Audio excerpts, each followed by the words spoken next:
Hi friends, आप सभी का स्वागत है आपके अपने YouTube channel study with R K Rai में।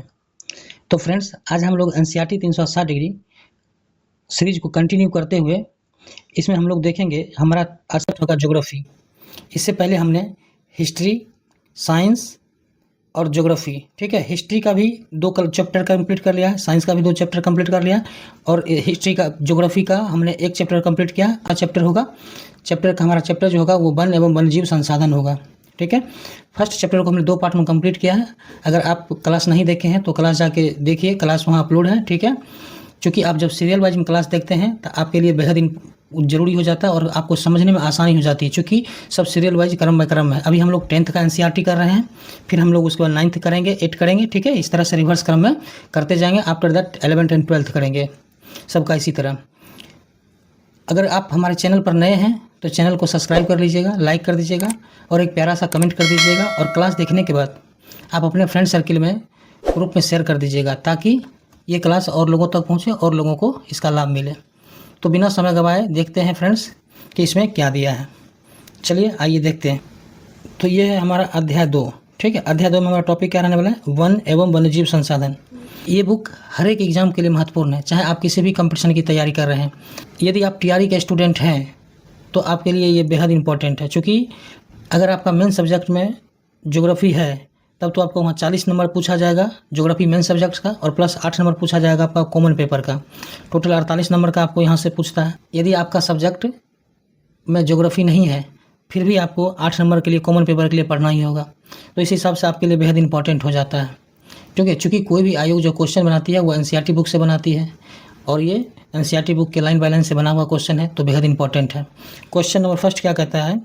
तो क्वेश्चन फर्स्ट कहता है कि भारत में विश्व की जैव उपजातियों की कितनी प्रतिशत संख्या पाई जाती है? ऑप्शन दिया है 5%, ऑप्शन दिया 5%, 6%, 7% और 8%। अब आपको बताना इसका राइट आंसर क्या होगा। तो इसका जो राइट आंसर होगा हमारा वो होगा 8%। क्या होगा? 8%। कितना प्रतिशत? 8%।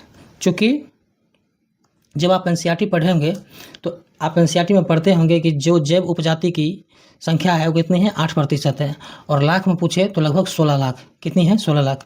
एक बार और तो जान लीजिए फ्रेंड्स, ऐसे भी जो हमारा देश भारत है, ठीक है, जैव विविधता के संदर्भ में विश्व की सबसे समृद्ध देशों में से क्या है? एक है। जो जैव विविधता है उसके संदर्भ में जो मतलब पूरे विश्व में क्या है?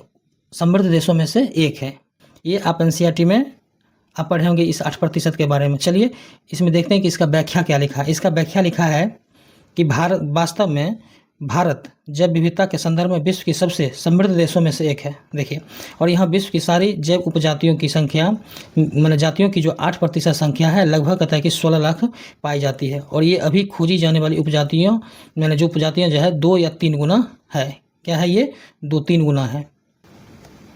क्वेश्चन सेकंड कहता है कि भारतीय वन्यजीवन क्या कहता है? भारतीय वन्यजीवन रक्षण अधिनियम कब लागू किया गया था? यानी कि भारतीय वन्यजीवन अधिनियम कब लागू किया गया था, उसी को ब्रैकेट में दिया है रक्षण। ठीक है ना, भारतीय वन्यजीवन अधिनियम कब लागू किया गया था? तो ऑप्शन हमारा 1972, 1962, 1985 और 1990। तब आपको बताना है इसका राइट आंसर क्या होगा। तो इसका जो हमारा राइट आंसर होगा वो होगा 1972। कब किया गया था?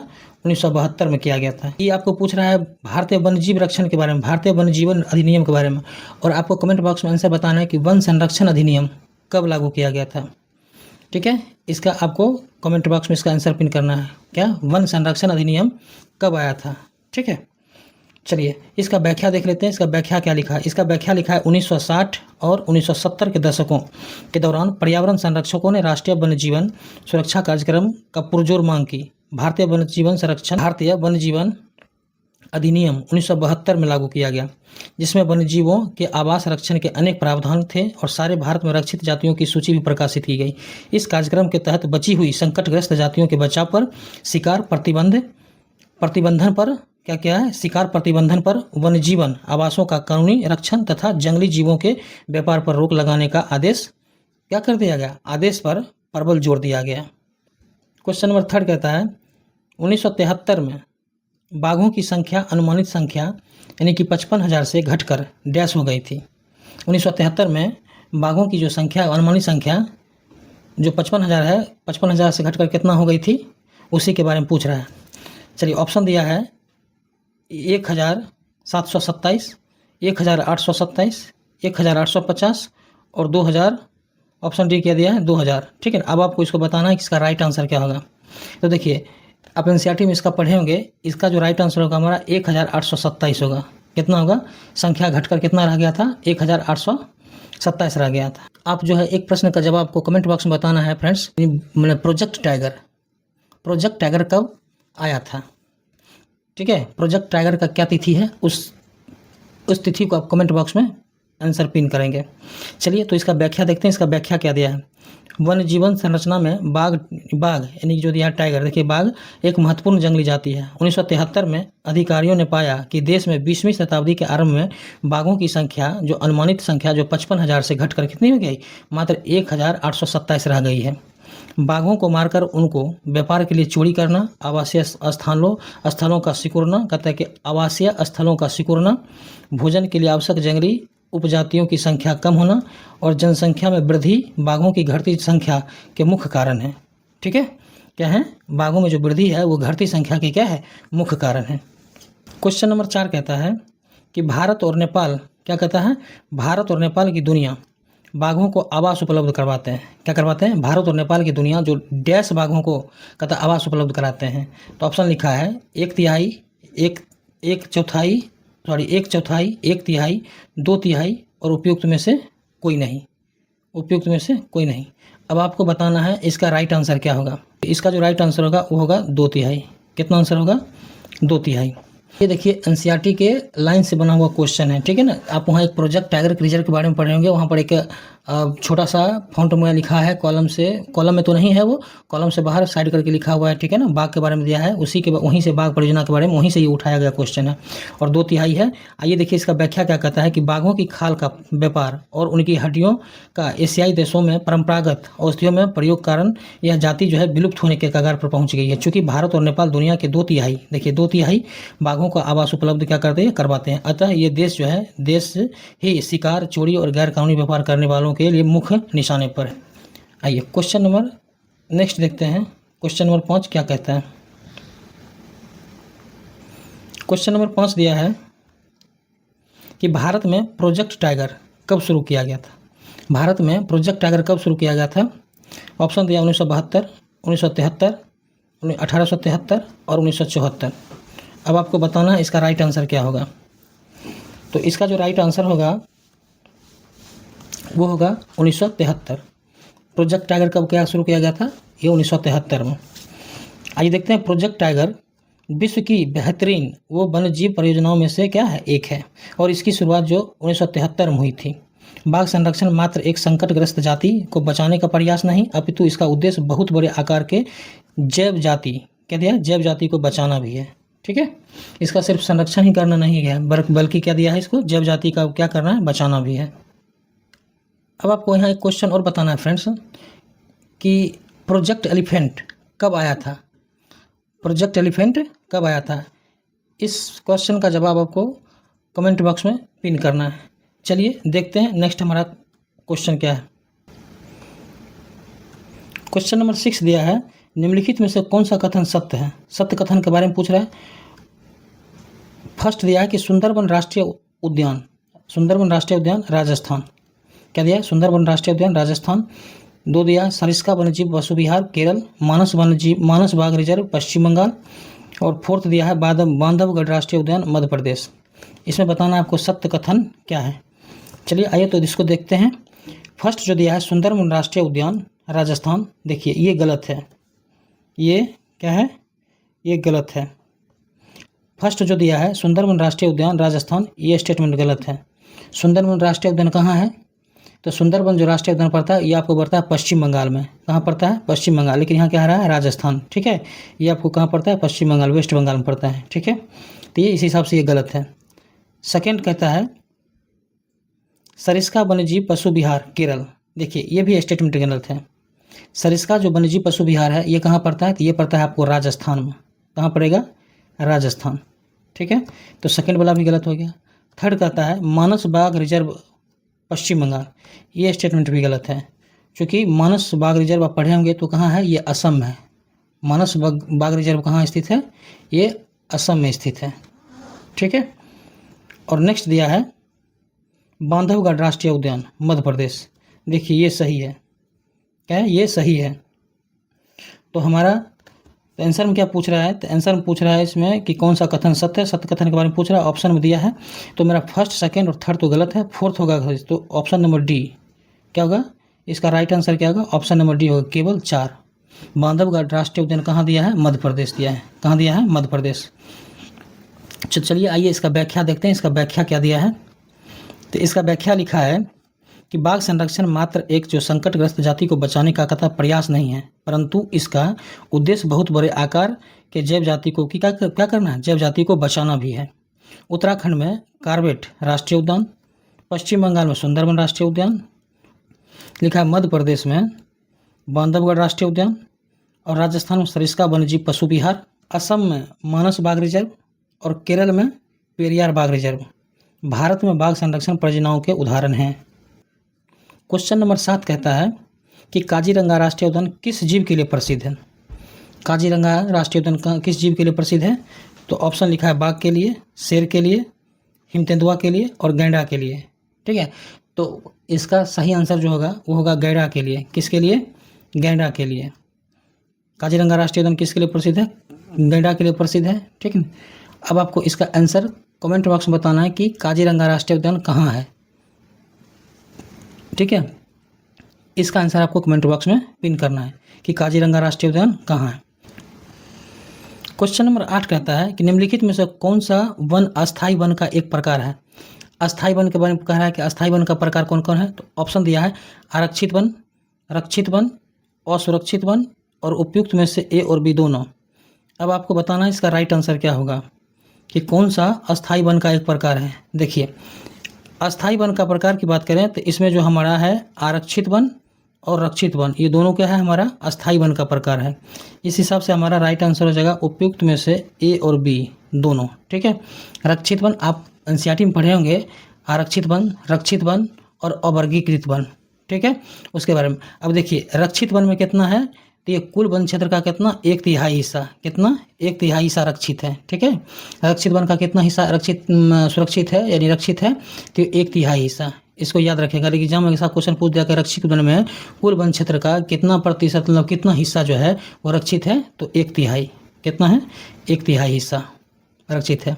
उसी तरह आप अवर्गीकृत वन के बारे में पढ़ेंगे। अवर्गीकृत वन कौन सा होता है? माने कि वैसा वन जो बंजर भूमि है, जो सरकार जो क्या करता है व्यक्ति और समुदाय के क्या करता है? स्वामित्व होते हैं, जिसमें कहता है जो सरकार व्यक्ति और समुदायों के क्या करते हैं? स्वामित्व होते हैं। अवर्गीकृत वन होते हैं वो, उसी को अवर्गीकृत वन बोलते हैं। ठीक है। तो इसका जो हमारा राइट आंसर हो जाएगा क्या हो जाएगा? आरक्षित वन भी होगा और रक्षित वन भी होगा। चलिए इसका व्याख्या देख लेते हैं। इसका व्याख्या क्या दिया है? तो इसका व्याख्या दिया है कि आरक्षित और रक्षित वन ऐसे अस्थायी वन हैं जिनका रखरखाव इमारती लकड़ी, अन्य वन पदार्थों और उनके बचाव के लिए किया जाता है। मध्य प्रदेश में अस्थायी वन के अंतर्गत सर्वाधिक क्षेत्र है, जो क्या है? प्रदेश के कुल वन क्षेत्र का 75% है। कितना है?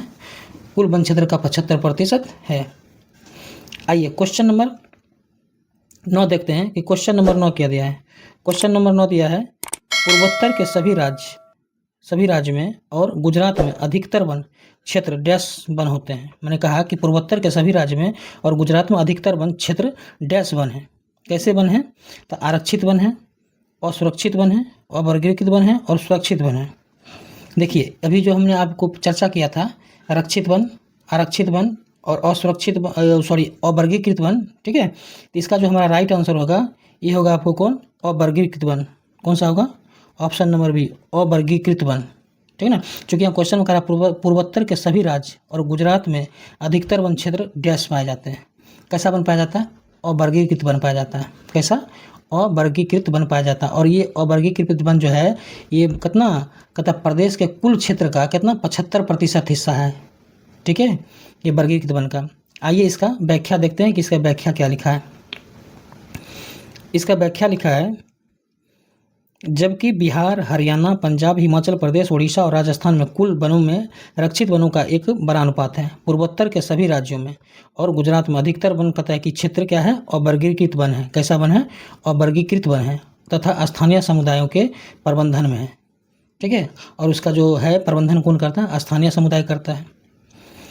क्वेश्चन नंबर 10 देखते हैं। क्वेश्चन नंबर 10 क्या कहता है कि भारत के किस राज्य में भैरोदेव, क्या कहता है, भैरोदेव डाकब सेंचुरी स्थित है। बेहद इंपॉर्टेंट क्वेश्चन है, अगर आप एनसीईआरटी पढ़े होंगे तो आपको याद होगा, ठीक है ना, कि भारत के किस राज्य में भैरोदेव डाक सेंचुरी स्थित है। तो ऑप्शन दिया गुजरात, मध्य प्रदेश, राजस्थान और छत्तीसगढ़।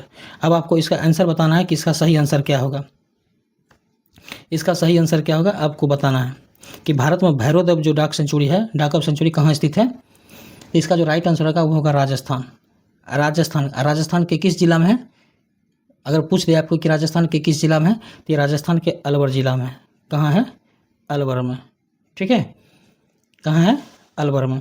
चलिए इसका व्याख्या देखते हैं कि इसका व्याख्या क्या दिया है।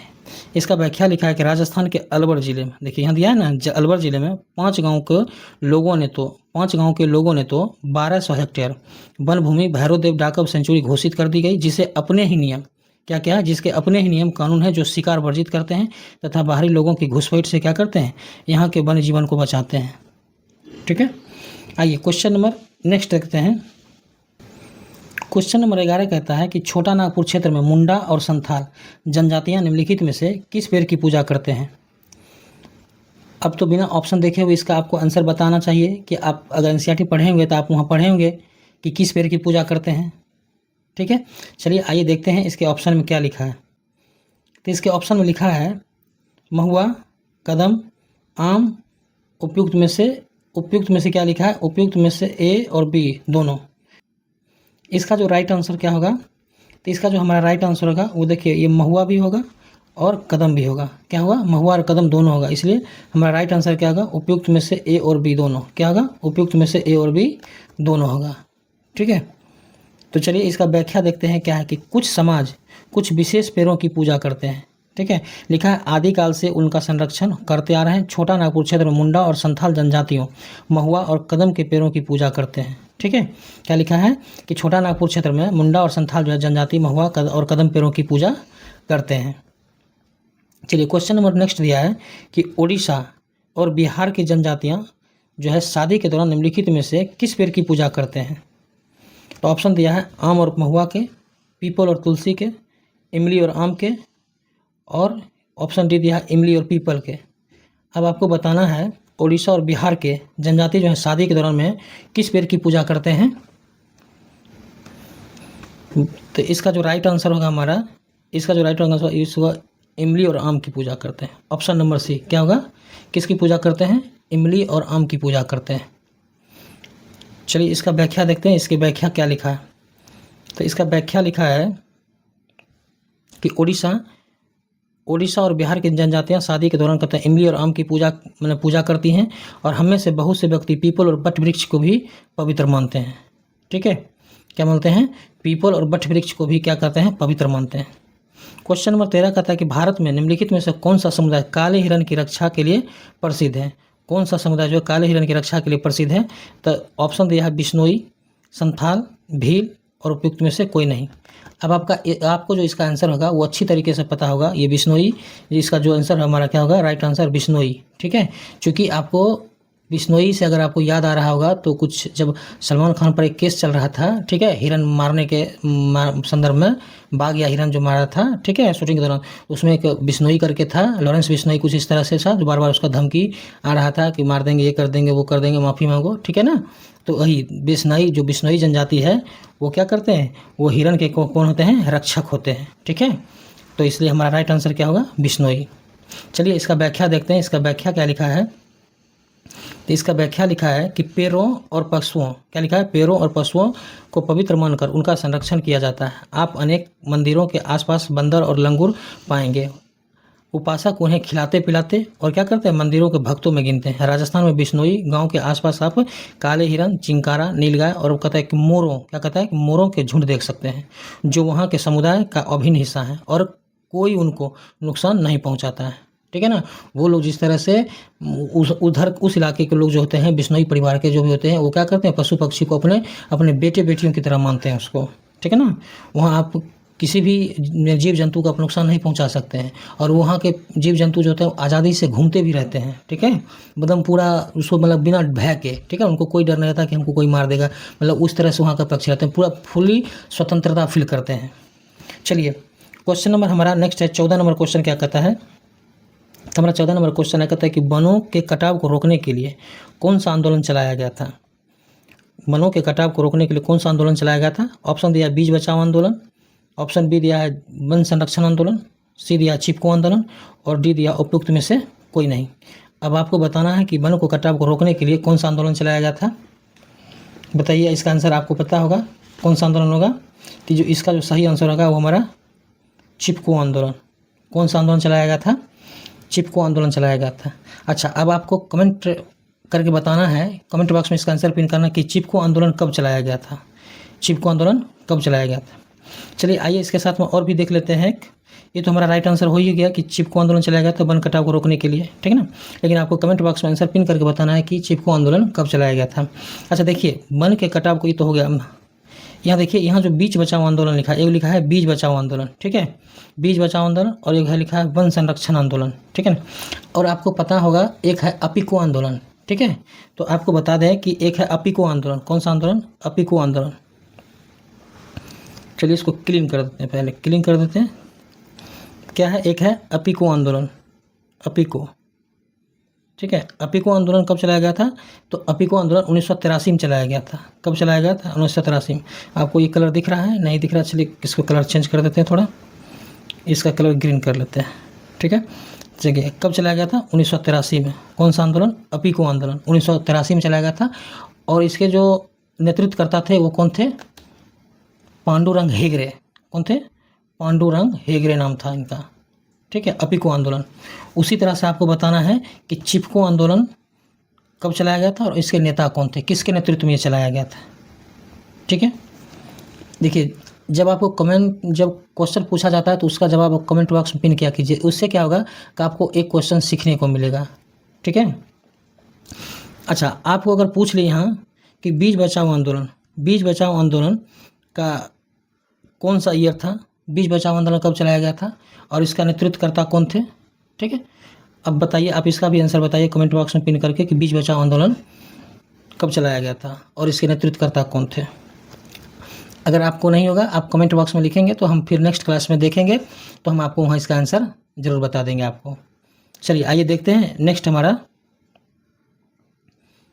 इसका व्याख्या देखते हैं। इसका व्याख्या क्या दिया है। इसका व्याख्या कहता है कि हिमालय में प्रसिद्ध चिपको आंदोलन कई क्षेत्रों में वन कटाई रोकने में ही कामयाब नहीं रहा, अभी तो यह भी दिखाया गया कि स्थानीय पौधों की जातियों का प्रयोग करके सामुदायिक वनीकरण, क्या करेगा, सामुदायिक वनीकरण अभियान को सफल बनाया जा सकता है। क्वेश्चन नंबर 15 कहता है कि टिहरी में किसानों के द्वारा कौन सा आंदोलन चलाया गया था। कहाँ, टिहरी में। टिहरी में किसानों के द्वारा कौन सा आंदोलन चलाया गया था। तो ऑप्शन दिया है बीज बचाओ आंदोलन, वन संरक्षण आंदोलन, चिपको आंदोलन और उपयुक्त में से कोई नहीं। बताइए इसका सही आंसर क्या होगा। तो इसका जो सही आंसर होगा वो होगा बीज बचाओ आंदोलन। कहाँ, कौन सा आंदोलन, बीज बचाओ आंदोलन। अच्छा ये बताइए कि टिहरी जो एक जगह है, ये टिहरी कहाँ पड़ता है। कमेंट बॉक्स में आंसर पिन कीजिए इसकी, टिहरी कहाँ पड़ता है, ठीक है। और ये बीज बचाओ आंदोलन कब चलाया गया था, किसके नेतृत्व में चलाया गया था, ये भी आपको बताना है।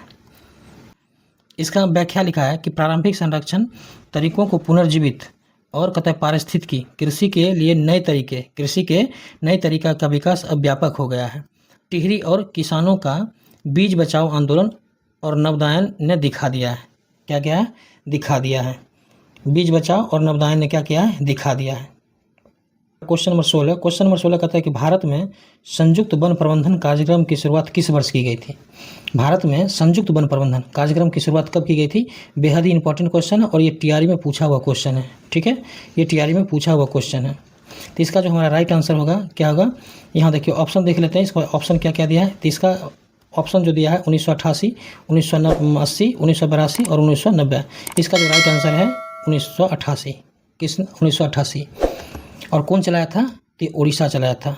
कौन, संयुक्त वन प्रबंधन किसने चलाया था, उड़ीसा ने, ठीक है। कब चलाया था, 1988 में।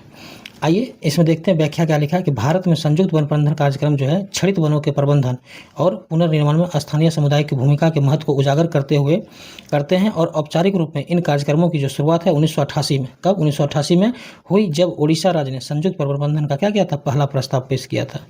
जब पहला प्रस्ताव पास किया था कब, तो 1988 में। और किसने, तो उड़ीसा ने, ठीक है। तो इस हिसाब से आज देखिए हमारा इसमें टोटल 16 क्वेश्चन था। ये चैप्टर मेरा कंप्लीट हो गया। ठीक है, क्लास कैसा लगा कमेंट करके ज़रूर बताइएगा, और क्लास आप अपने फ्रेंड सर्किल में शेयर कर दीजिएगा ताकि और लोगों को फ़ायदा मिले, और आप भी क्लास को लाइक कर दीजिएगा, सब्सक्राइब कर लीजिएगा, ताकि जो भी क्लास अपलोड हो उसका नोटिफिकेशन आपको सबसे पहले मिले और आप इजीली उस क्लास को देख पाएँ। तो चलिए, क्लास देखने के लिए बहुत बहुत धन्यवाद। और ये जो हमारा चैप्टर 3 है, फिर हम लोग नेक्स्ट क्लास में इसको करेंगे। तो अगेन आपका क्लास देखने के लिए बहुत बहुत धन्यवाद। Thank you.